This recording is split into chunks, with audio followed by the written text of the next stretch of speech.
ஒருசல் உயிரிகள் மற்றும் பலசல் உயிரிகள் இடையே உள்ள வேறுபாடுகள். ஒருசல் உயிரிகள், பலசல் உயிரிகள். ஒருசல் உயிரிகள் ஒரு செல்லால் ஆனவை. பலசல் உயிரிகள் பல செல்களால் ஆனவை. ஒருசல் உயிரிகளில் ஒரு செல்லே வாழ்க்கை செயல்கள் அனைத்தையும் மேற்கொள்கிறது. பலசல் உயிரிகளில் செல்களுக்கிடையே பணிகள் பிரிக்கப்படுகின்றன. வெவ்வேறு செல்கள் வெவ்வேறு செயல்களை செய்வதற்கேற்ப சிறப்பு அம்சங்களை பெற்றுள்ளன.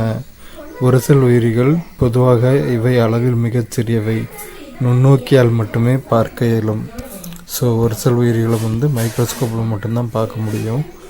பலசல் உயிரிகள் பொதுவாக அளவில் பெரியவை, கண்களால் பார்க்க இயலும். பலசல் உயிரிகளை வெறும் கண்களாலேயே நம்ம பார்க்க முடியும். ஒருசல் உயிரிகளில் திசுக்கள், உறுப்புக்கள் மற்றும் உறுப்பு மண்டலங்கள் கிடையாது. பலசல் உயிரிகளில் திசுக்கள், உறுப்புக்கள் மற்றும் உறுப்பு மண்டலங்கள் உள்ளன. ஒருசல் உயிரிகளில் செல்களின் அளவை அதிகரிப்பதன் மூலம் வளர்ச்சி நடைபெறுகிறது. எடுத்துக்காட்டு அமீபா, பாரமீசியம் மற்றும் யூக்ளினா. பலசல் உயிரிகளில் செல் பிரிவு மூலம் செல்களின் எண்ணிக்கை அதிகரித்து வளர்ச்சி நடைபெறுகிறது. எடுத்துக்காட்டு மண்புழு, மீன், தவளை, பல்லி மற்றும் மனிதன். பருவ மாறுபாட்டின் காரணமாக விலங்குகள் ஓரிடத்திலிருந்து வேறொரு இடத்திற்கு செல்வது வலசை போதல் எனப்படும்.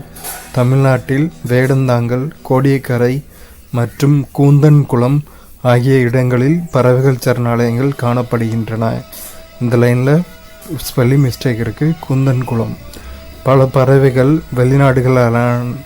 வெளிநாடுகளான சைபீரியா மற்றும் ரஷ்யாவிலிருந்து வேடந்தாங்கல் வருகின்றன.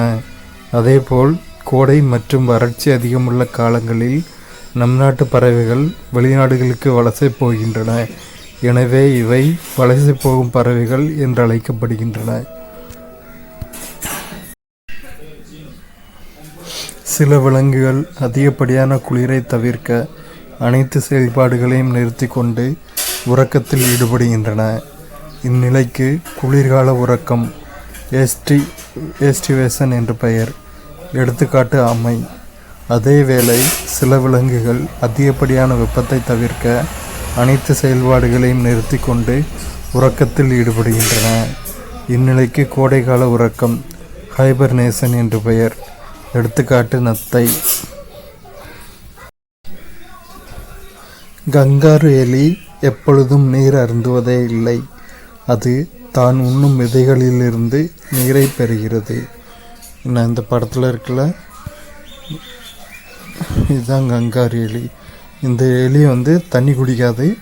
அது சாப்பிட்ற விதைகளிலிருந்தே தண்ணியை பெறுது.